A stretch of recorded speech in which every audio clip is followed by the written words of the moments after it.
Ils sont privés de leurs enfants restés ou retournés en Allemagne, patrie de leur ex-conjoint. Malgré l'annonce de l'annulation du débat au Parlement européen, ils n'ont pas hésité à faire le voyage d'Italie, de France et de Pologne pour supplier l'Europe de faire pression sur l'Allemagne.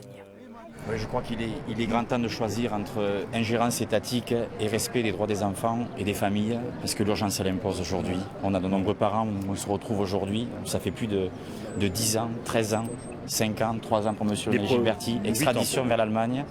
Donc je m'inquiète beaucoup quant à l'avenir qui sera réservé aussi à ma petite fille Soléa.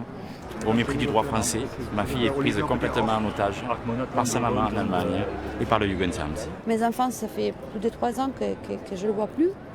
Et on ne sait pas vraiment pourquoi, parce que la seule chose, mon crime, ça a été de vouloir vivre en Italie. Dès qu'il s'agit d'Allemagne, en fait, hop, on est mis de côté. On a vraiment l'impression qu'il ne faut pas toucher à l'Allemagne, quoi.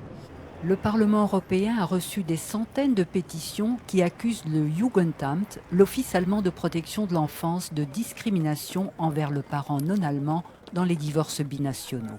Les élus allemands n'apprécient pas de voir leur pays montré du doigt et font tout pour enterrer le sujet.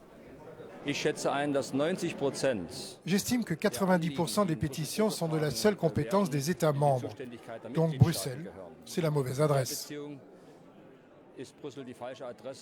L'argument classique, le droit de la famille est une compétence nationale. Certains députés font du bruit pour souligner le manque de courage politique des dirigeants européens et donnent la parole aux victimes.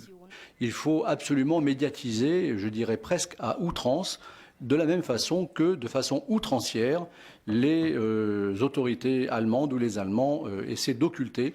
Donc il faut utiliser les mêmes armes, entre guillemets. Les responsables politiques oseront-ils montrer le carton rouge à l'Allemagne? Pour ces parents orphelins de leurs enfants, c'est la seule manière de les aider réellement.